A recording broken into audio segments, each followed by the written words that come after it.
آج تک تو سنا تھا کہ یہ عبادت کے لیے کائنات پیدا ہوئی، آج مولوی بتا رہے ہیں حضور کی وجہ سے پیدا ہوئی۔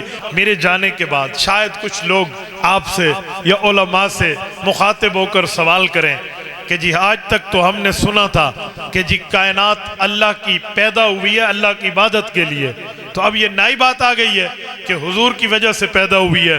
تو قرآن میں تو ہے وَمَا خَلَقْتُ الْجِنَّ وَالْإِنسَ إِلَّا لِيَعْبُدُونَ، اللہ نے جن اور انسان کو عبادت کے لیے پیدا کیا۔ تو اب حضور کی بات کہاں سے آ گئی؟ میں دونوں باتیں سمجھانے لگا ہوں۔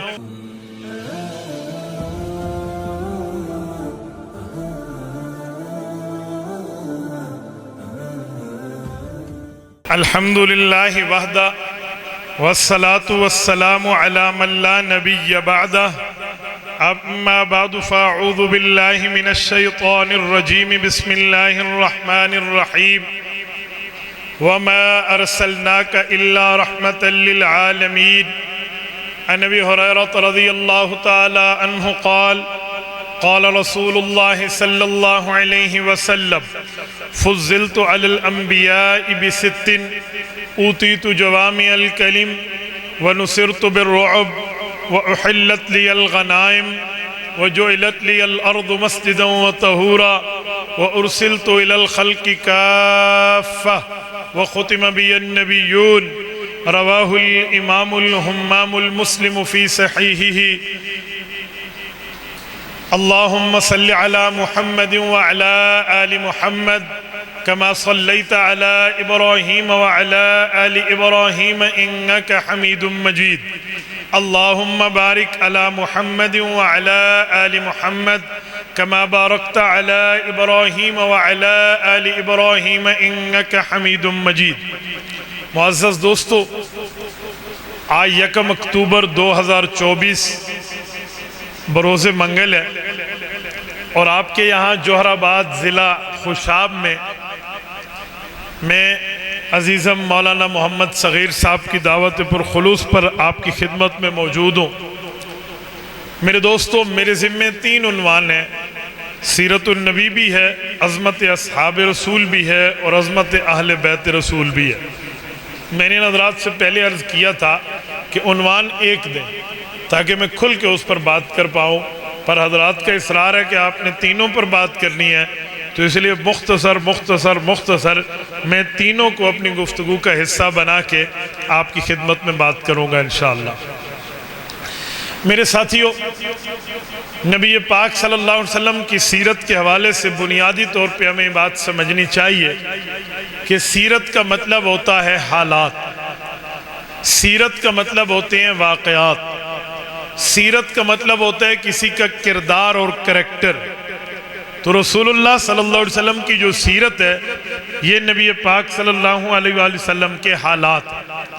تو اب یہ بات دنیا میں طے ہے کہ جب بندہ دنیا میں آئے تو اس کے حالات شروع ہوتے ہیں، اگر بندہ دنیا میں آیا نہ ہو تو کبھی بھی اس کے حالات شروع نہیں ہوتے۔ حالات کے لیے لازم ہے کہ پہلے آمد ہو پھر اس کے حالات ہو۔ میں مثال دے رہا ہوں، ابھی میرا بیٹا پیدا ہی نہیں ہوا تو اس کے حالات کیسے شروع ہوں گے، ان کے واقعات کیسے شروع ہوں گے؟ جب میری اولاد پیدا ہوگی پھر جا کے پتہ چلے گا کہ حالات یہ ہیں اور واقعات یہ ہیں۔ تو جب تک بندہ دنیا میں نہیں ہے، نہ لوگ اسے جانتے ہیں نہ لوگ انہیں پہچانتے ہیں، تو کیسے ان کے حالات ہوں گے؟ ہمارے پاک نبی کا معاملہ ایسے نہیں ہے۔ یہ دنیا میں عام بندوں کے لیے قانون ہے کہ جو آئے گا تو جانا جائے گا، آئے گا تو پہچانا جائے گا۔ ہمارے پاک پیغمبر وہ نہیں ہیں، بلکہ ہمارے پاک پیغمبر وہ ہیں جو بھی آئے نہیں تھے، آنے سے پہلے پہچانے بھی گئے، دنیا میں جانے بھی گئے۔ اور صرف دنیا والوں نے نہیں جانا بلکہ رسالت مآب کو دنیا والے بھی جانتے تھے، آسمان والے بھی جانتے تھے۔ رسالت مآب علیہ السلام کی یہ سیرت طیبہ ہے کہ حضور اقدس صلی اللہ علیہ وآلہ وسلم کو سب جانتے ہیں، زمین والے بھی آسمان والے بھی۔ میں ان کی 3 مثالیں آپ کی خدمت میں رکھتا ہوں، آپ توجہ میری طرف رکھنا۔ اس دھرتی پہ سب سے پہلے جو فرد آئے ہیں وہ حضرت آدم علیہ السلام ہے۔ اس دھرتی کی دوسری بڑی انسان حضرت اماں حوا علیہ السلام ہے۔ ان دونوں نے اللہ کے تعارف کے بعد محمد الرسول اللہ کا تعارف حاصل کیا ہے۔ آپ کہیں گے کیسے؟ میں مثال پیش کرنے لگا ہوں۔ اللہ جل شانہ نے جب فرشتوں سے بات فرمائی کہ انی جاعل فی الارض خلیفہ، میں نے زمین میں اپنا نائب، اپنا خلیفہ، زمین کا سلطان اور حکمران پیدا کرنا ہے، اور اس کے بعد حضرت آدم علیہ السلام کو پیدا کیا اور ان کے جسم کا ایک حصہ حضرت اماں حوا کو بنا کر پیدا کیا۔ اماں حوا اولاد آدم نہیں ہے، انسان ہے پر اولاد آدم نہیں ہے، وہ حضرت آدم کی ذات کا ایک ٹکڑا اور ایک حصہ ہے، کیونکہ اولاد کے لیے شرط ہے کہ بندے کی اولاد اس کی بیوی سے پیدا ہو، تو پھر یہ اولاد نہیں ہے، یہ ان کا حصہ ہے۔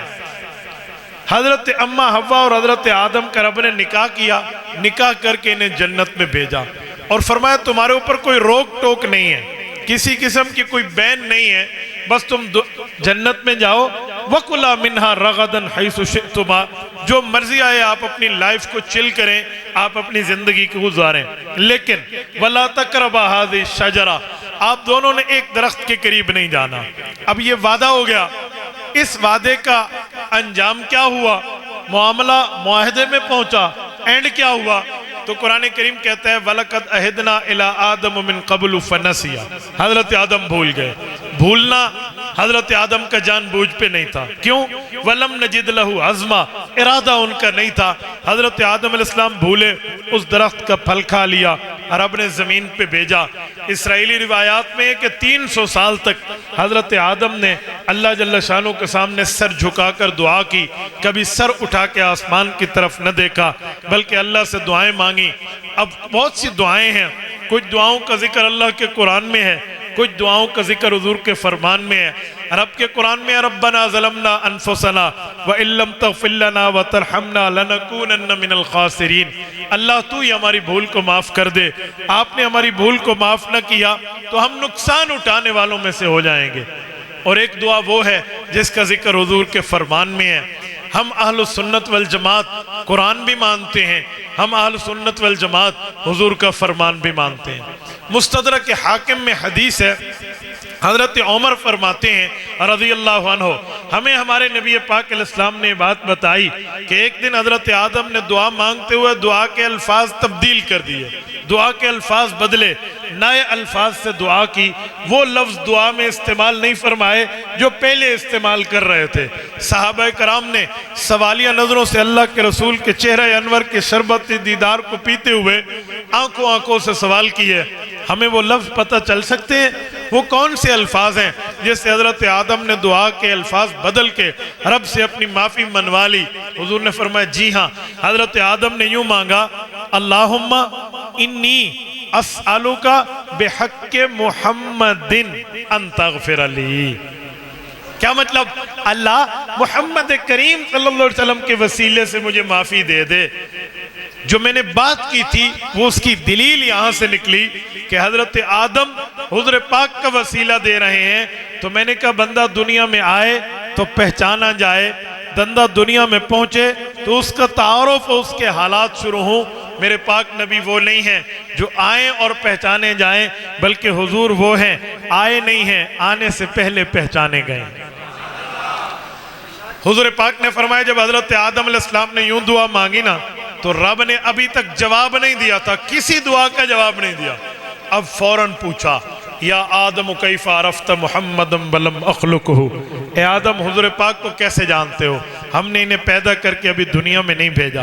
حضرت آدم عرض کرنے لگے لما خلقتنی بیدک، مولا جب آپ نے مجھے پیدا فرمایا تھا، ونفخت فی من روحی، روح میرے اندر داخل فرمائی تھی، فرفعت راسی، میں نے سر اٹھایا، فرأیت علی قوائم العرش مکتوبہ، میں نے آپ کے عرش پہ لکھا ہوا پڑھ لیا لا الہ الا اللہ محمد الرسول اللہ، فَظَنَنْتُ أَنَّهُ أَحَبُّ الْخَلْقِ إِلَيْكَ، اللہ میں اس بات میں درجہ یقین پہ پہنچ گیا کہ جس کا نام آپ کے نام کے ساتھ ہے یہ آپ کی محبوب مخلوق ہے۔ یا مولایا سألتک بحقہ، اللہ اسی لیے میں نے ان کا وسیلہ پیش کیا، آپ مجھے معاف فرما دیں۔ رب نے فرمایا یا آدم غفرت لک، اے آدم ہم نے آپ کے بھول کی معافی دے دی، ولولا محمد لما خلقتک، اور یہ بات ذہن میں رکھنا کہ اگر محمد کریم علیہ التحیۃ والتسلیم نے اس دنیا میں آنا نہ ہوتا ہم آپ کو بھی پیدا نہ کرتے۔ یہ حدیث ہمیں کیا بتاتی ہے کہ حضور پاک کو آنے سے پہلے زمین والے بھی جانتے ہیں، آسمان والے بھی جانتے ہیں۔ اب ذرا آگے چلیے، یہاں پر میرے جانے کے بعد شاید کچھ لوگ آپ سے یا علماء سے مخاطب ہو کر سوال کریں کہ جی آج تک تو ہم نے سنا تھا کہ جی کائنات اللہ کی پیدا ہوئی ہے اللہ کی عبادت کے لیے، تو اب یہ نئی بات آ گئی ہے کہ حضور کی وجہ سے پیدا ہوئی ہے۔ تو قرآن میں تو ہے وَمَا خَلَقْتُ الْجِنَّ وَالْإِنسَ إِلَّا لِيَعْبُدُونَ، اللہ نے جن اور انسان کو عبادت کے لیے پیدا کیا، تو اب حضور کی بات کہاں سے آ گئی؟ میں دونوں باتیں سمجھانے لگا ہوں، دونوں باتیں سچی بھی ہیں ٹھیک بھی ہیں۔ اللہ کی عبادت بھی ایک وجہ ہے، حضور کی پیدائش بھی ایک وجہ ہے، کائنات کے آمد کائنات کی پیدائش کی۔ آپ کہیں گے کیسے؟ میں مثال پیش کرنے لگا ہوں۔ کوئی مجھ سے پوچھے آپ یہاں کیوں آئے، میں کہوں گا مولانا صغیر کی دعوت پر آیا ہوں۔ کوئی آپ سے پوچھے مفتی عبدالواحد قریشی کیوں آئے، آپ کہیں گے بیان کرنے کے لیے آیا۔ اب دو بندے مولانا حسین احمد کے پاس پہنچے، اجی دو باتیں ہو گئیں، لوگ کہتے ہیں تقریر کے لیے آیا، مولوی صاحب سے پوچھا وہ کہتے ہیں اس کی دعوت پہ آیا۔ اب بتائیں دو باتوں میں سچی کیا ہے؟ تو مولانا اہل علم ہے، وہ فرمائیں گے اللہ کے بندے ایک یہاں آنے کا سبب ہے، ایک یہاں آنے کی وجہ ہے۔ یہاں آنے کا سبب مولانا صغیر کی دعوت دینا ہے، یہاں آنے کی وجہ بیان اور تقریر ہے۔ وجہ بھی ٹھیک ہے، سبب بھی ٹھیک ہے، کیونکہ وجہ اور ہوتی ہے سبب اور ہوتا ہے۔ ہم نے کہا اسی طرح رب کے قرآن میں ہے وَمَا خَلَقْتُ الْجِنَّ وَالْإِنسَ إِلَّا لِيَعْبُدُونَ، کہ یہ کائنات پیدا ہوئی ہے اللہ کی عبادت کے لیے، اور حدیث پاک میں ہے اس کائنات کو پیدا کیا ہے حضور پاک کی آمد کی وجہ سے۔ تو قرآن نے عبادت خدا بتائی، حدیث نے آمد مصطفیٰ بتائی۔ آمد مصطفیٰ کائنات بننے کی سبب ہے اور عبادت خدا کائنات بننے کی وجہ ہے۔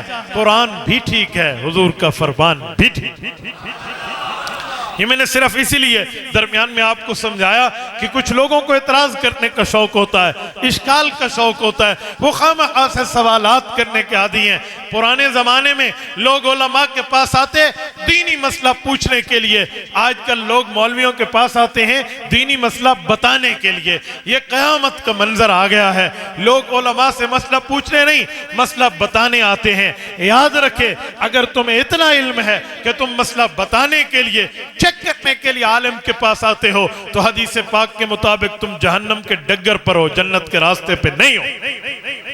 میں حیران ہوں لوگ علماء کے علم کو چیک کرنے کے لیے آتے ہیں، سوالات اس طرح کریں اس طرح، اجی یہ مسئلہ یقین مانے بعضوں کا سمجھ آ جاتا ہے یہ بندہ کس چینل سے بول رہا ہے۔ یاد رکھیں ایسا نہیں ہے آپ مسئلہ پوچھنے کے لیے آئے ہیں یا مسئلہ بتانے کے لیے آئے ہیں، یہ فیصلہ کر لو تو بات پوری ہو جائے گی۔ ایک دن ایک شخص نے آ کر پوچھا مولانا مجھے ایک مسئلہ پوچھنا ہے، میں نے اس کا چہرہ دیکھا، انداز گفتگو جسے کہتے ہیں وے آف دا ٹاکنگ، یہ میں نے چیک کی تو مجھے سمجھ آ گیا کہ پوچھنے نہیں آیا یہ بتانے آیا ہے۔ تو ٹھیک ہے سیدھی انگلی سے گھی نہ نکلے تو ٹیڑھی انگلی سے ہمیں نکالنا آتا ہے۔ میں نے کہا جی پوچھے کیا مسئلہ ہے؟ کہتے مجھے بتائیں عذاب قبر اللہ کے قرآن سے ثابت ہے؟ میں نے اسے کہا بھائی ایک سوال آپ نے کیا، ایک بات میں پوچھتا ہوں اس کا جواب آپ دے دیں، اس کا جواب میں دے دوں گا۔ کہتے ہیں کیا؟ میں نے کہا جب بندہ مرتا ہے فوراً قبر میں پہنچ جاتا ہے؟ کہتے ہیں جی نہیں، پہلے کیا کرتے ہیں؟ کہتے ہیں جی پہلے اس کو غسل دیتے ہیں۔ میں نے کہا جی پھر؟ کہتے ہیں پھر اس کو کفن دیتے ہیں۔ میں نے کہا جی پھر؟ کہتے ہیں پھر اس کو جنازہ پڑھتے ہیں۔ میں نے کہا جی پھر؟ کہتے ہیں چوتھے نمبر پہ اس کو قبر پہ رکھتے ہیں۔ میں نے کہا ٹھیک ہو گیا، چار چیزیں ہوئی، پہلے غسل دیا، پھر کفن دیا، پھر جنازہ پڑھا، پھر قبر میں رکھا۔ کہتے ہیں جی ہاں۔ میں نے کہا آپ پانچویں نمبر پہ چلے گئے کہ عذاب قبر قرآن سے ثابت ہے، مجھے یہ بتائیں یہ چار چیزیں قرآن سے ثابت ہیں؟ میت کو غسل دو اس کے لیے قرآن کی آیت ہے، میت کو کفن دو اس کے لیے قرآن کی آیت ہے، میت کا جنازہ پڑھو اللہم اغفر لحینا و میتنا یہ قرآن کی آیت ہے، پھر میت کو قبر میں تم رکھو یہ قرآن کی آیت ہے؟ کہتے ہیں نہیں قرآن میں نہیں ہے، حدیث میں تو ہے نا۔ میں نے کہا اگر یہی بات تھی تو پھر تو اعتراض کیوں کر رہا کہ عذاب کے لیے مجھے آیت دکھائیں؟ اگر یہ بھی قرآن میں نہ ہو، حدیث میں تو ہے نا۔ مسئلہ یہ ہے کہ علماء کو چیک کر رہا ہے۔ پھر میں نے اسے منہ مانگی موت دی۔ میں نے کہا میں قرآن پاک پڑھنے لگا ہوں، اللہ کے بات پڑھنے لگا ہوں اللہ کی، کہ قرآن پاک بتاتا ہے قبر میں عذاب ہے۔ کہتے وہ کیسے؟ میں نے انہیں بتایا سنو، النار یعرضون علیہا غدوا وعشیا، اللہ نے فرعون پر آگ پیش ہونے کی بات کی ہے۔ فرعون آج تک زمین کی قبر میں نہیں ہے، وہ تو چارپائی اس جو جدید زمانے کی ہے وہاں پہ پڑا ہوا ہے۔ قوم نوح علیہ السلام نے گستاخی کی تھی، رب نے ان کو ڈبو دیا تھا، تو اللہ تعالیٰ فرماتے ہیں اغرقو، جیسے یہ پانی میں غرق ہوئے فادخلوا نارا، انہیں عذاب قبر شروع ہو گیا۔ یہ قرآن کریم کی آیت ہے۔ اور اسی طرح میرے دوستو کئی آیات ہیں جو قرآن کریم میں موجود ہیں اور قبر کے عذاب پہ دلیل ہیں۔ تو مجھے کہتے ہیں پہلے آپ نے قرآن کیوں نہیں پڑھا، اب تو آپ مجھے دلیل دے رہے ہیں۔ میں نے کہا پہلے تیرا علاج کرنا تھا، اس لیے پہلے علاج کیا ہے پھر دلیل دی۔ تو یہاں بھی ایسے لوگ سوال کریں گے، آج تک تو سنا تھا کہ یہ عبادت کے لیے کائنات پیدا ہوئی، آج مولوی بتا رہے ہیں حضور کی وجہ سے پیدا ہوئی۔ ہم نے کہا اہل دیوبند، اہل سنت والجماعت، یہ اہل علم بھی ہیں، اہل نظر بھی ہیں، ان کے پاس پڑھانے کے لیے خانقاہ ہے، سمجھانے کے لیے پڑھانے کے لیے درسگاہ ہے، سمجھانے کے لیے خانقاہ ہے۔ درسگاہ میں پڑھایا جاتا ہے، خانقاہ میں سمجھایا جاتا ہے۔ توحید کی میں کے لیے کہتے نہیں ہیں، افلاک سے کھینچی جاتی ہے، سینوں میں اتاری جاتی ہے۔ توحید کی میں ساغر سے نہیں، نظروں سے پلائی جاتی ہے۔ میں نے پہلی دلیل دی کہ میرا پاک نبی وہ ہے، آنے سے پہلے اپنا تعارف رکھتا ہے۔ میں نے حضرت آدم علیہ السلام کو کوٹ کیا۔ آؤ میں نے کہا میں 3 دلیلیں دوں گا، میں دوسری دلیل پیش کرنے لگا ہوں۔ اس دھرتی پر دوسرا تعارف حضرت اماں حوا کو حضور پاک کا ہوا ہے۔ کہاں ہوا ہے؟ جب اماں حوا کا نکاح ہوا، نکاح کے وقت حق مہر کی ضرورت ہے۔ سورت نمبر 33 سورت عذاب پارہ نمبر 22 میں اللہ نے حق مہر کو ذکر کیا ہے۔ قد علمنا ما فرضنا علیہم فی ازواجہم، رب نے حق مہر دینے کی بات کی ہے۔ حق مہر دینا واجب ہے۔ کسی نے حق مہر بیوی کو نہ دیا اور وہ مر گیا تو اللہ کا قرآن کہتا ہے من بعد وصیت یوصی بہا او دین، پہلے حق مہر نکال کے بیوی کو دیں گے، پھر وراثت کی تقسیم ہوگی۔ حق مہر بڑی ضروری چیز ہے میرے دوستو۔ حق مہر میں ہمارے ہاں مال متقوم شرط ہے، وہ مال جو کسی کے کام آ سکے، اسے مال متقوم کہتے ہیں۔ جب حضرت آدم کا اماں حوا سے نکاح ہوا، اس وقت سونے کی مارکیٹس بھی نہیں تھی، چاندی کی دکانیں بھی نہیں تھی، ڈائمنڈ کی دکانیں بھی نہیں تھی، پلاٹینیم کی شاپ بھی نہیں تھی۔ اس وقت پٹواری بھی نہیں بیٹھے تھے جو 1 پلاٹ 2 پلاٹ 3 پلاٹ 1 کنال 2 کنال 3 کنال بیوی کے نام کر دیں۔ مجھے بتائیں، نہ درہم کا وقت ہے، نہ دنانیر کا وقت ہے، نہ سونے اور چاندی کا مسئلہ ہے کہ حضرت آدم نے کسی دکان سے کوئی رنگ فنگر لی ہو اور حضرت اماں حوا کے فنگر میں وہ رنگ پہنا دی ہو، وہ سونے کی انگوٹھی پہنا دی ہو، اے جی آپ کے حق کے مہر ہے، ایسا کچھ بھی نہیں ہے۔ تو پھر حق مہر حضرت آدم نے کیا دیا، اس کے لیے ہمیں ثبوت ملا ہے۔ حضرت امام شمس الدین سخاوی رحمۃ اللہ علیہ کی کتاب القول البدی فی الصلاۃ علی الحبیب الشفیع میں وہ لکھتے ہیں امہر آدم علیہ السلام حوا علیہ السلام 10 صلوات علی نبینا صلی اللہ علیہ وسلم، کہ جب حق کے مہر کی باری آئی رب نے فرمایا اے آدم آپ اور آپ کی بیوی 10 مرتبہ محمد الرسول اللہ پہ آنے والے آخری نبی پر درود تم پڑھ لو، حق کے مہر ادا ہو جائے۔ جوہرآباد کے غیوروں، اس دھرتی پہ دوسرا انسان حضرت اماں حوا ہیں، انہیں بھی اللہ کے بعد تعارف ہوا ہے تو رسول اللہ کا ہوا ہے، محمد الرسول اللہ کا ہوا ہے۔ تبھی میں نے کہا میرا نبی وہ ہے جو آنے سے پہلے پہچان بھی رکھتا ہے، تعارف بھی۔ آؤ تیسری دلیل پیش کرنے لگا ہو، قرآن کریم کھولیے، سورت نمبر 2 سورت البقرہ کھولیے، پہلا پارہ کھولیے، رکوع نمبر 10 کھولیے۔ رب کریم فرماتے ہیں وَكَانُوا مِن قَبْلُ يَسْتَفْتِحُونَ عَلَى الَّذِينَ كَفَرُوا، حضور پاک سے پہلے تورات اتری حضرت موسیٰ پہ۔ موسیٰ علیہ السلام کی قوم اپنے دشمن سے جہاد کے لیے جا رہی، لڑائی کے لیے جا رہی، جنگ کے لیے سفر کر رہی، تو دعائیں مانگی اللہ ہمیں فتح دے دے، اللہ کامیابی دے دے، اے اللہ کامرانی ہمارا مقدر کر دے، فوز و فلاح عطا فرما۔ کہتے ہیں جہاں یہ دعا مانگی یستفتحون علی الذین کفروا، وہاں دعا مانگی اللہ فتح دے دے۔ آخری نبی محمد الرسول اللہ کی وجہ سے، آخر الزمان محمد الرسول اللہ کی وجہ سے تو پتہ چلا حضور پاک سے آمد سے 3500 سال پہلے جب تورات اتری اور تورات کے ماننے والوں کو حضور کا تعارف کرایا گیا تو وہ حضور کا واسطہ دیتے، اللہ فتح دیتا، حضور کا وسیلہ دیتے، اللہ انہیں کامیابی دیتا۔ تو میرا نبی وہ ہے جو آنے سے پہلے اپنی تعارف بھی رکھتا ہے، اپنا پہچان بھی۔ میرے عنوان کا دوسرا حصہ عظمت اصحاب رسول ہے۔ توجہ، صحابہ کرام کون ہیں اور اہل بیت کون ہے؟ بلکہ میں ان دونوں 2 اور 3 کو ملا کے آپ کی خدمت میں پیش کر رہا ہوں۔ نبی کے یارانے کا نام پیغمبر کے صحابہ ہیں، نبی کے گھرانے کا نام پیغمبر کی اہل بیت ہیں۔ ہم اہل سنت والجماعت نبی کا یارانہ بھی مانتے ہیں، نبی پاک کا گھرانہ بھی مانتے ہیں۔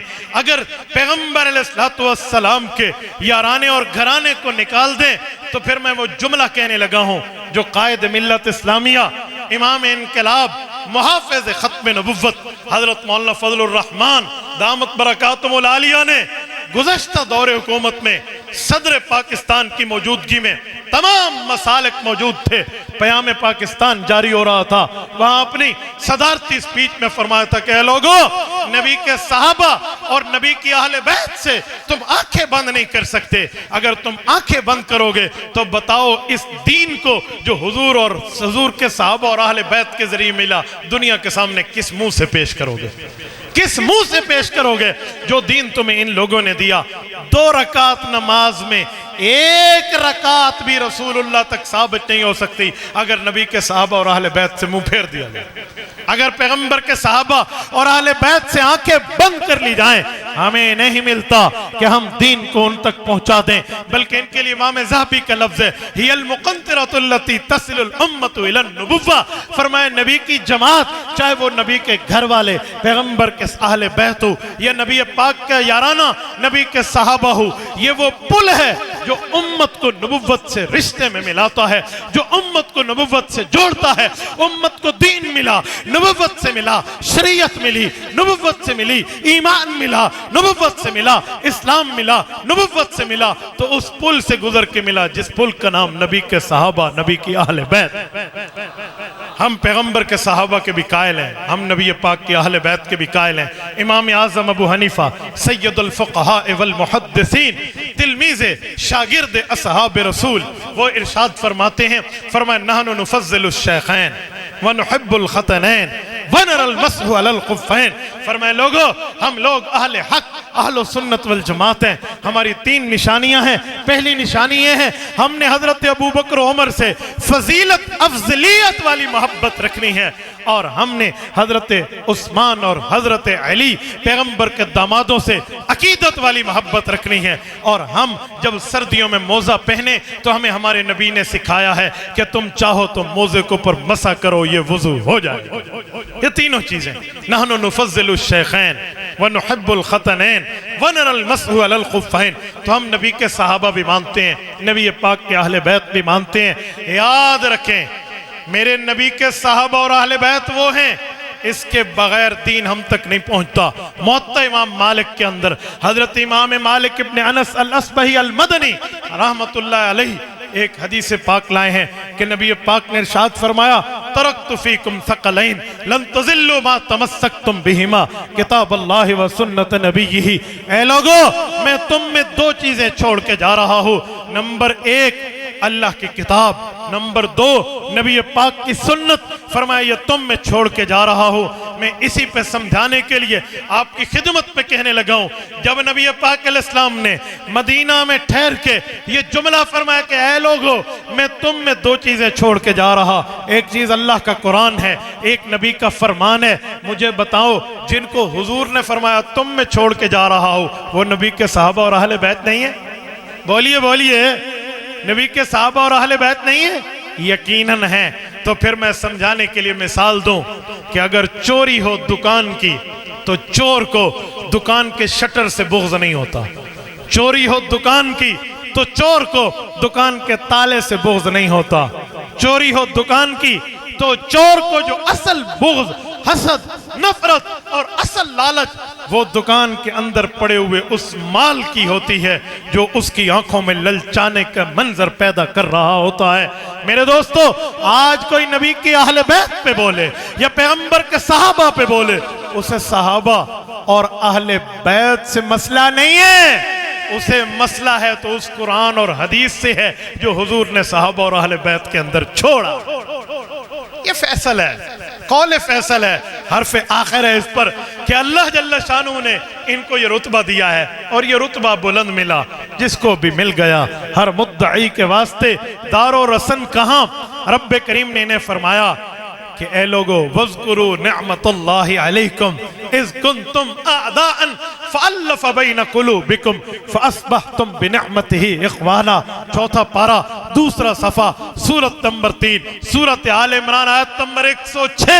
رب کریم نے جو اعلان فرمایا ہے وہ یہی ہے کہ اے نبی کی جماعت، وہ نبی کے گھر والے ہوں یا نبی پاک کے یار، پیغمبر کے صحابہ ہو، فرمایا وَاذْكُرُوا نِعْمَةَ اللَّهِ عَلَيْكُمْ، تم پہ اللہ نے نعمت جاری اور ساری کی ہے، تم اس نعمت کو یاد کرو۔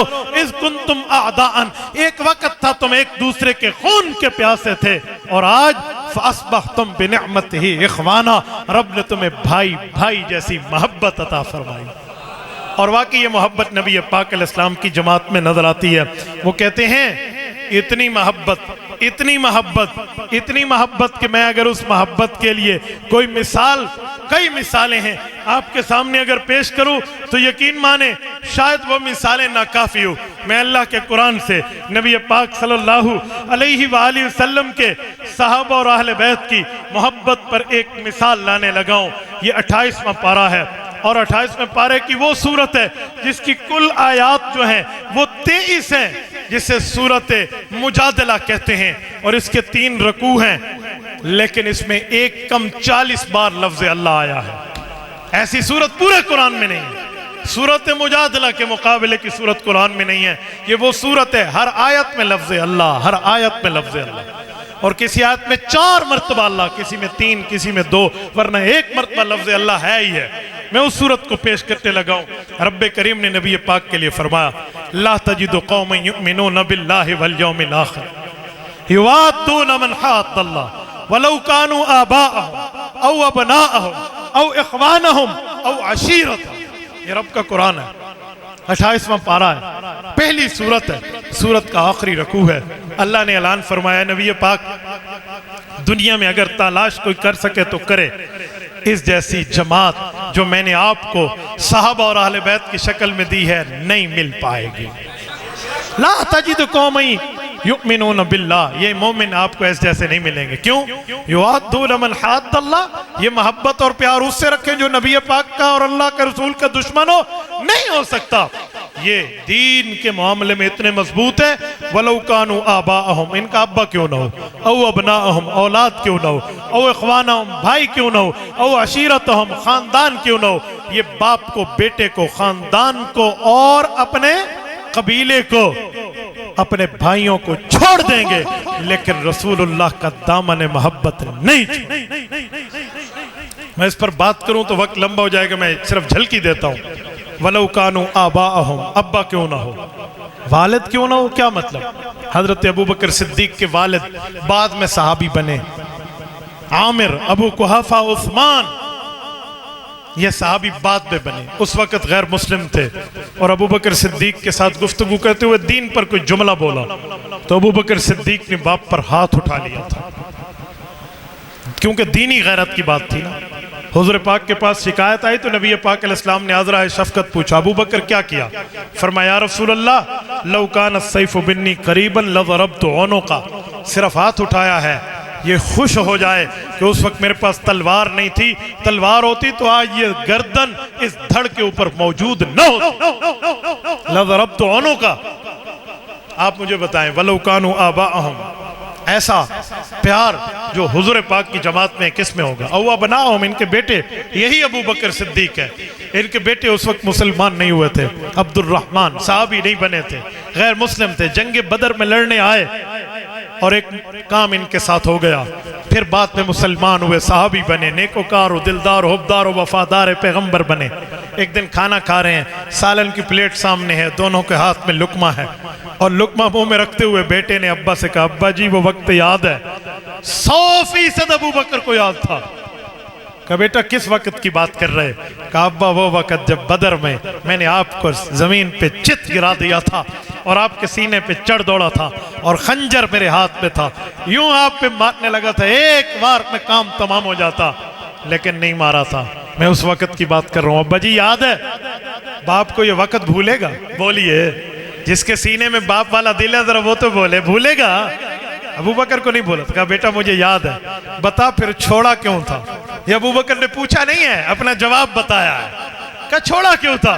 کہا ابا آپ کے سینے پہ پل کے جوان ہوا ہوں تو مجھے آپ کی محبت سامنے آئی۔ کہا اچھا اتنی بات پہ چھوڑ دیا؟ کہا جی ہاں۔ کہا سن، اگر تو میرے سامنے اس وقت آتا اور دشمن نبی بن کے آتا اور تو میرے قابو میں آتا، آج تو مر چکا ہوتا، یہاں موجود نہ ہوتا۔ یہ ابو بکر ہے جس کے لیے منبر کا اعصاب پکڑ کے خطیب اعلان کرتا ہے ارحم امتی بے امتی ابو بکر۔ یہ وہ رحم دل ہے جو دین میں اتنا مضبوط ہے۔ وَلَوْ كَانُوا آبَاءَهُمْ أَوْ أَبْنَاءَهُمْ أَوْ إِخْوَانَهُمْ، بھائی کیوں نہ ہو؟ بھائی پہ کئی مثالیں دی جا سکتی ہیں۔ میں مثال پیش کر رہا ہوں اس صحابی کی جس کا بھائی کافر تھا اور اس کو صحابہ پکڑ کے لا رہے تھے، وہ کافر کی رسیاں باندھے ہوئے تھے کیونکہ کافر بھائی ہے، مسلمان بھائی ادھر ٹھہرا ہے، تو وہ صحابہ کہنے لگا باندھو باندھو، جتنے زور سے باندھنے باندھو، ابھی تم مجھ سے معافی مانگ کے میری رسیاں کھولو گے۔ کیوں؟ تو کوئی بڑی ماں کا بیٹا ہے؟ اس نے کہا واہ، وہ جو ٹھہرا ہے نا تمہارے لشکر میں تمہارا سپاہی، وہ میرا سگا بھائی ہے، اس نے ابھی مجھے دیکھنا ہے اور یوں میری رسیاں کھلوا دے رہی ہے۔ وہ بڑی خوشی خوشی سے اس کے قریب آئے تو صحابی مسلمان کافر بھائی کے لیے اپنے صحابہ دوستوں کو کہتا ہے رسی کس کے باندھنا، ٹائٹ کر کے باندھنا۔ اس نے کہا تو میرا بھائی ہے، ٹائٹ بندھواتا ہے؟ اس نے کہا بھائی تو وہ ہے جو تجھے گرفتار کر کے لایا، ٹھیک ہے؟ او اخوانہم او عشیرتہم، قبیلہ کیوں نہ ہو؟ قبیلے کے لیے تو صحابہ کی کئی مثالیں موجود ہیں۔ پورے قبیلے سے صحابہ کیسے لڑے ہیں، میں ایک مثال حضرت عثمان پیش کرتا ہوں رضی اللہ عنہ۔ عفان فوت ہو گئے تھے جب حضرت عثمان ایمان لائے، ان کے والد مکرم چچا زندہ تھے، چچا نے تن کے کپڑے اتروا دیے تھے، صرف ٹاٹ کا ایک لنگی دی تھی جسے ہم تہبند کہتے ہیں، وہ پہن کے آؤ۔ پورا خاندان مخالف ہو گیا، مجال کے عثمان کے پاؤں ڈگمگائے۔ میرے دوستوں مذاق نہیں ہے۔ حضرت سعد بن ابی وقاص کو دیکھو، ماں نے کہا تھا لا آکل ولا اشرب ولا استظل، کہ بیٹا بھوک ہڑتال، پیاس ہڑتال اور سائے کی ہڑتال کہ دھوپ پہ بیٹھوں گی، نہ کھاؤں گی نہ پیوں گی۔ اور پھر ماں بیٹھ گئی تھی چوک پہ جا کے۔ سعد کے پایہ استقلال میں کمی نہیں آئی تھی۔ او اخوانہم او عشیرتہم، خاندان کو یہ وہ لوگ ان کے دل میں اتنی محبت رسول۔ میرے دوستو یہ نبی پاک علیہ السلام کے صحابہ اور اہل بیت پہ میں ایک بات کروں، سنیں۔ نبی پاک کے صحابہ کے لیے سوچیں کہ رسول اللہ کے صحابہ کو اصحابی کن نجوم فرما کر ستارے فرمایا۔ اہل بیت کے لیے سوچیں تو فرمایا مثل اصحابی کا سفینۃ نوح، یہ مثال کشتی نوح کی ہے۔ فمن رکبھا نجا ومن تخلف عنہا ہلک، جو اس کشتی پہ بیٹھا کامیاب ہوا، جو نہ بیٹھا ناکام ہوا۔ تو اہل بیت کی محبت کی کشتی میں بیٹھو تو تمہاری کامیابی ہے، دور ہٹو گے تو ناکامی ہے، ذلیل اور خواری ہے تمہاری قیامت میں، یہ جو حضور نے فرمایا۔ اس سے پتہ چلتا ہے کہ کشتی اور ستارے کا کوئی آپس میں ریلیشن ہے، کوئی محبت ہے، کوئی تعلق ہے، کوئی رشتہ داری ہے۔ وہ کیا ہے؟ کبھی جائیے ذرا سمندر کے ملاحین سے پوچھئے جو گوگل میپ آنے سے پہلے اپنی کشتی اور جہازوں کو دوڑایا کرتے تھے پانیوں میں، دن بھی چلتے رات بھی چلتے، تو وہ بتاتے ہیں کہ جی ہم راتوں کو سفر کرتے تھے کیونکہ ہمیں ہمارے استاذوں نے بتایا تھا کہ کشتی نے اگر اپنا راستہ اور منزل پانی ہے تو ستاروں سے مدد لے گی، اس ستارے کو دائیں رکھیں، اس کو بائیں رکھیں، اس کو آگے رکھیں، اس کو پیچھے رکھیں تو فلاں منزل پہ پہنچ جاؤ گے۔ یوں ستاروں سے مدد لیتے ہیں۔ نبی نے صحابہ کو ستارے، اہل بیت کو کشتی نوح بتا کر فرمایا صحابہ سے رہنمائی لو، اہل بیت کی محبت میں بیٹھو، تمہاری دنیا بھی اچھی ہوگی، آخرت بھی اچھی ہوگی۔ ہم نبی پاک کے صحابہ بھی مانتے ہیں، نبی پاک کے اہل بیت بھی مانتے ہیں۔ جو نبی کے صحابہ نہ مانے وہ بھی بے ایمان ہے، جو نبی کی اہل بیت نہ مانے وہ بھی بے ایمان ہے۔ دونوں ہمارے لیے محترم، مکرم، معزز ایمان کا حصہ ہیں۔ یاد رکھیں میں بڑا حیران ہوتا ہوں. ایک دن ایک شخص سے بات ہوئی تو اس نے نبی پاک کے صحابہ اور اہل بیت کے لیے کوئی کڑوا جملہ بولا. میں نے کہا تو یہودی سے بھی بدتر ہے. کہتے وہ کیوں؟ اتنا بڑا آپ نے میرے لیے لفظ کہا. میں نے کہا سن، کبھی یہودی حضرت موسیٰ علیہ السلام کی اہل بیت اور حضرت موسیٰ کے صحابہ کے خلاف نہیں بولتا. وہ کہتے حضرت موسیٰ میرے نبی ہیں تو ان کے گھر والے یا ان کے یاروں کے خلاف میں کیوں بولوں؟ عیسائی سے پوچھیں، حضرت عیسیٰ کے جو ساتھی تھے ان پہ کچھ بولے گا؟ حضرت عیسیٰ کے جو گھر کے معاملات تھے بولے گا؟ وہ نہیں بولتا. وہ کہتے میں تو حضرت عیسیٰ کا بھی قدردان ہوں، ان کے گھر اور باہر والوں کا بھی قدردان ہوں. میں نے کہا تو اچھا اسلام کا مدعی ہے، اسلام کا دعوے دار ہے کہ تو نبی کے صحابہ پہ بھی ہاتھ صاف کرے، نبی کی اہل بیت پہ بھی ہاتھ صاف کرے. اس سے پتہ چلا تجھ سے تو یہودی بھی بہتر ہے، عیسائی بھی بہتر ہے. اے اللہ کے بندے کچھ عقل سے کام لے، کچھ خرد سے کام لے، کچھ دانش سے کام لے، کچھ سوچ و سمجھ و فکر سے کام لے کہ جو نبی پاک علیہ السلام نے پوری زندگی محنت کر کے اپنی محنت امت کے سامنے پیش کی ہے، تو وہاں کیڑے نکال رہا ہے تو کیڑے وہاں نہیں ہیں، تیرے اپنے اندر موجود ہے. وہ ایک آدمی تھا، وہ اندھا ہو گیا. کس زمانے میں؟ ساون کے زمانے میں. تو وہ ایک جملہ کہتا، آمب ساوا ہوندے، سیب ہی ساوا ہوندے، پپیتا ہی ساوا ہوندے، ہر شے ساوی ہوندی ہے، ہر چیز سبز ہوتی ہے. اس کو کسی نے کہا ایک کملی دا بچڑا، اوہ دماغ تیرا خراب ہے، آمب پیلا ہوندے، سیب ہی کہیں ویلے پیلے ہوندن، آلو بخارا رتا ہوندے. اوہ خدا دا بندہ وہ ساوے نہیں ہوندے. انہیں کہا نہیں سبز ہوتے ہیں. سبز کیوں؟ وہ ہریالی میں اندھا ہوا تھا تو اندھے کو ہر چیز سبز نظر آنے لگ گئی. ہمارے علاقے کے ایک شخص تھا، اس کا نام تھا سعید. اس کے ایک دوست تھا حمید. حمید اور سعید دونوں یار تھے. حمید پڑھ لکھ کے ڈاکٹر بن گیا، سعید بیچارہ الچٹو من الڈگر رہ گیا. ایک دن پتہ چلا سعید کو، وہ تیرا یار حمیدہ ہوندہ آئی وڈا پڑھ لکھ گئی ہے، ڈاکٹر بڑھ گئی ہے، اکھیاں چیک کریں دے. وہ آکے یار میں کو اپنے یار تو گھن منجو، میں حمیدے نال ملنا چاہنا. وہ اسے لے گئے. اسے پتہ چلا میرا بچپن کو دوست، انہوں نے کہا ہٹ جاؤ. وہ فیسس ختم کرائی، اس کو اندر لے آیا، اپنے پاس بٹھایا اور کہا بتا سنا کیا حال ہے؟ وہ آکے سعیدہ تو پڑھ گئی ہیں، حمیدہ تو پڑھ گئی ہیں، میں شودہ اتھائی وداں.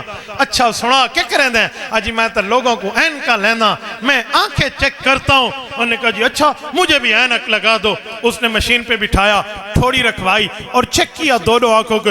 اس نے کہا واہ زبردست، تیری آنکھیں تو ٹھیک ہے، تجھے اینک اور گلاسز کی حاجت و ضرورت اور نیڈ نہیں ہے. انہوں نے کہا نہیں تو میں کو اینک لا.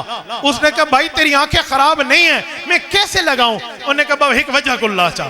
تو اس نے کہا اچھا بتا سعیدہ کیڑی وجہ تو لاواں؟ وہ آکے بابا پروں دی شاید میں کو نزدیک دسے.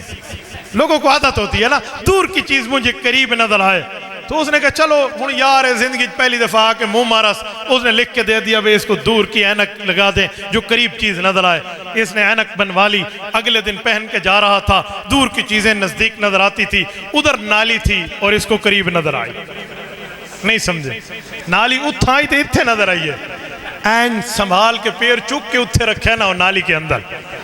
تو کہنے لگا واہ ہوئے حمیدہ للوہ تو ڈاکٹر بڑھ گئی ہیں، کہہ جیاں تو ڈاکٹر ہیں. تک وہ بھی پتہ کو نہیں جو اینک کیویں لوین دی ہے. اوہ غلطی حمید ڈاکٹر کی نہیں تھی، غلطی اسی بے وقوف کی تھی. اوہ بے وقوف لوگوں، نبی پاک کے صحابہ اور اہل بیت میں مسئلہ نہیں ہے، مسئلہ تمہارے دماغ میں ہے، تمہارے اعمال. تمہیں وہاں پر برائی نظر آتی ہے جہاں پر اچھائی ہے. رب کے قرآن کی کئی آیات ہیں، میں ایک آیات پڑھ کے بات کلوز کرنے لگا ہوں. اللہ فرماتے ہیں اولئک ہم خیر البریہ. بریہ بر سے نکلا ہے، بر زمین کو کہتے ہیں. رب فرماتے ہیں خیر البریہ، اس زمین کے اوپر کوئی بہترین مخلوق ہے تو نبی پاک کی جماعت. اللہ اسے اچھا کہے، تم اسے غلط کہو، تو لہٰذا اپنے دماغ کا علاج کرانا چاہیے. میرے 3 عنوان تھے، میں نے تینوں آپ کی خدمت میں رکھے. اللہ آپ کو رحم صراط مستقیم عطا فرمائے، دین حنیف و دین اسلام پہ عمل کی توفیق عطا فرمائے. اقول قولی ھذا واستغفر اللہ وآخر دعوانا ان الحمد للہ رب العالمین. ٹھیک الحمدللہ رب العالمین والعاقبۃ للمتقین والصلاة والسلام علی سید الرسل وخاتم النبیین۔ مولا اس پروگرام کو قبول فرما، جو تشریف لین کا تشریف لانا قبول فرما۔ اے اللہ جتنے حضرات بیٹھے ان کے گھر میں خیر برکات نازل فرما، بیماروں کو صحت عطا فرما، اس مدرسے کو دن دگنی رات چگنی ترقیات عطا فرما، جملہ علماء کرام کے ارادوں میں برکات عطا فرما۔ اے اللہ حاسدین کے حسد سے بچا، ساحرین کے سحر، ناظرین کی نظر بد، فتین کے فتنہ سازی کی سازش سے بچا، خفیہ اور علانیہ ہر قسم کی سازش سے محفوظ فرما۔ اللہم اشغل الظالمین بالظالمین واخرجنا من بینہم سالمین وغانمین، وصلی اللہ تعالی علی خیر خلقہ محمد وعلی آلہ وصحبہ اجمعین برحمتہ۔